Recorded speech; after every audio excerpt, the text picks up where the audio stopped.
Hey, what's up, guys? It's your boy, Rob McGandhi, back with some more Choices That Matter, and the sun went out.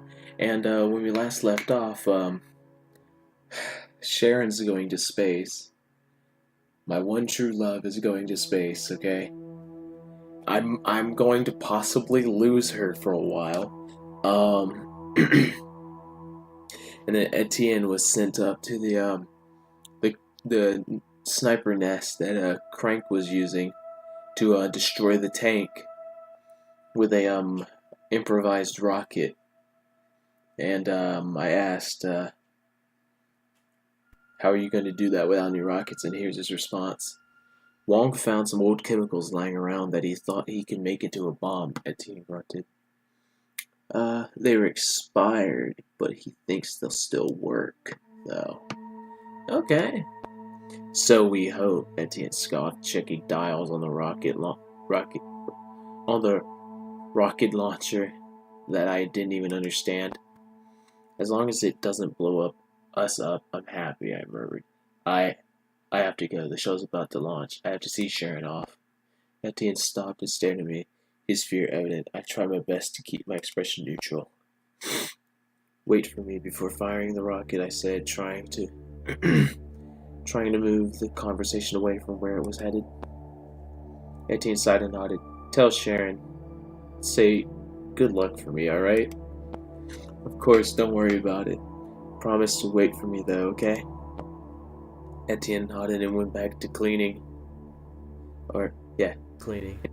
It wasn't quite the promise I wanted, but it would do. I descended back down the ladder and walked the short distance to the other side of the building. Teacher? Yes, Modi?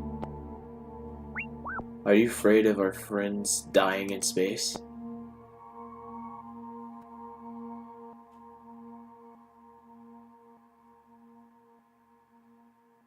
No, just dying. Is dying horrible? Yes, it is. I frowned, really, truly thinking about it for the first time. Oh, God. I don't know. Then why are you scared of it? Is it because of the unknown? I shrugged. It's because when someone dies, we can't be with them anymore. This sadness is what I fear. I see. I honestly didn't think Modi understood. Not really. Before I could make it to the other side of the building, someone tugged on my arm. We have a problem, Vadik wheezed, clearly out of breath. Seriously, I groaned, can't we just catch a break? It seems not, comrade. He shook his head and took a deep breath. I noticed there was a blood stain on the side of his shirt, and I didn't say anything else. Regaining some composure, he straightened again. I was trying to be sneaky, maybe lay a few more traps, he explained, so I crept out into the trees and was doing what I could, and then... He paused, searching for words. And then, I prompted. Then I heard a few Russian enemy soldiers talking to each other. He stopped and looked around him suspiciously. Nodding, I waited a few seconds for him to continue. Vadik, what did they say? I snapped when patience finally wore thin. One of Russian astronauts is theirs, he whispered.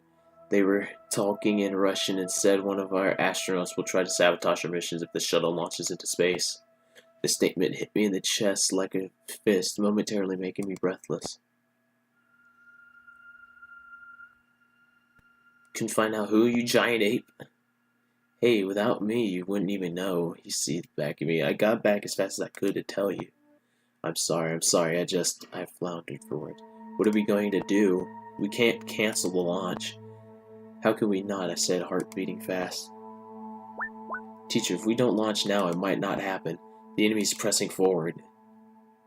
Get a message to Chase, Vadik urged. He can be on the lookout for trouble.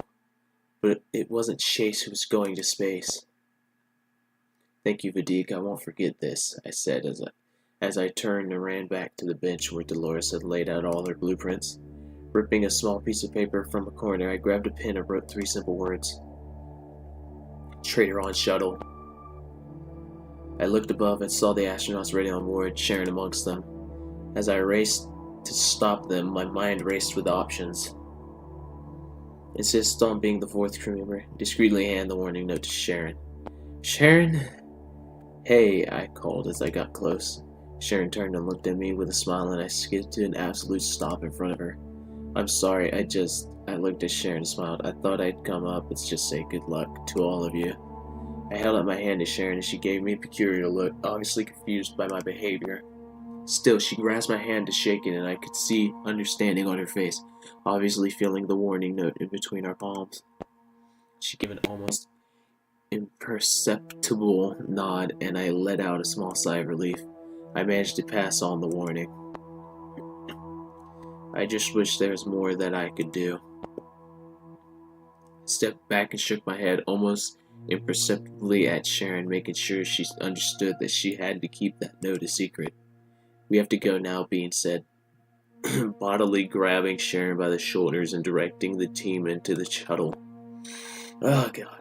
I waved, unsure if I'd ever see her again. Oh, no. Oh, God. I better be able to see her again, okay? I'm gonna be mad. My heart squeezed in my chest. I'd found someone I'd happily live my life with, yet this could be the end. I love you, I said. Teacher, you're worried. Have we not done the right thing?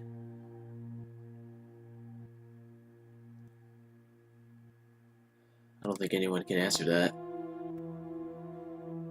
I made my way back to the ground floor and directed people away from the area which could be affected by the launch.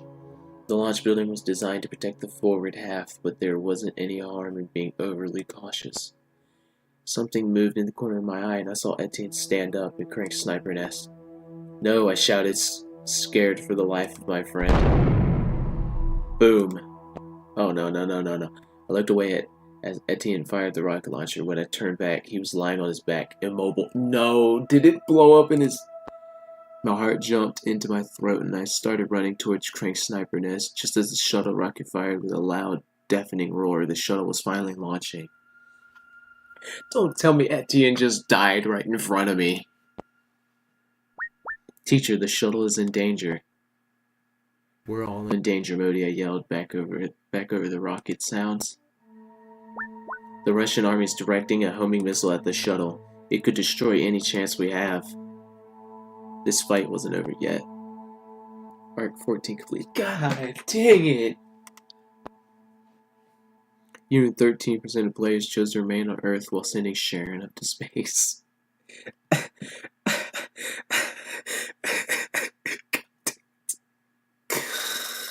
Again, Arc 15. God. I tripped and fell, scraping my knee until they felt sticky with blood. Panting on the ground, I gasped for a breath and saw, to my relief, Vadik leaning over Etienne helping. I could think for a second. Teacher, the missile. I love Etienne too, but this is more important than just one person. I wanted to snap at Modi, but I stopped myself. All these people trusted me. I had to act like the leader Dolores had asked me to be. Modi, who's left around who can help stop that missile? Many people are still fighting, teacher. There are not many that can assist, especially since we lost the Aetherite division. What? I asked, startled. They're all dead, teacher. He updated again. They sacrificed so much to make sure that we are successful. Mr. Wong is the only one who is still alive. My head spun, but I tried to keep focused. Now wasn't the time to grieve. Who do we have? I'm afraid there isn't anyone, teacher. Just us. We could pull Vadisk off his task, however. I weighed the pros and cons.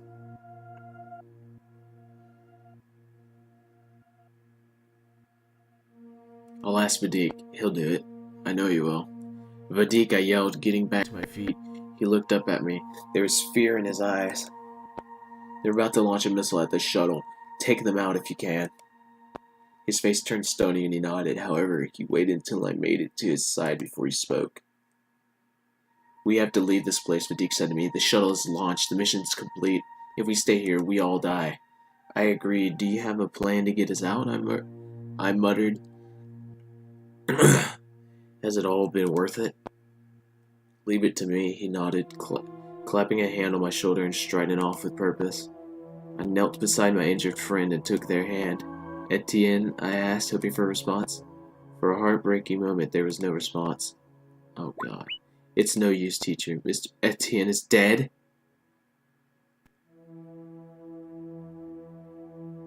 What the fuck? What the... What?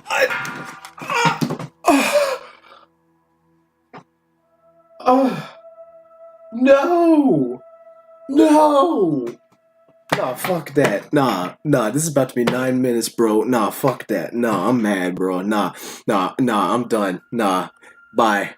I'm gonna see you guys in the next video. I'm done. I don't care how short this is. Okay, I don't care. Fuck that. Bruh. Nah, I'm not giving up right now. But I'm mad. I'm mad. I'm mad. I'm just gonna see if there's some surprise. No. No. I whimpered, gripping his hand tighter than I should.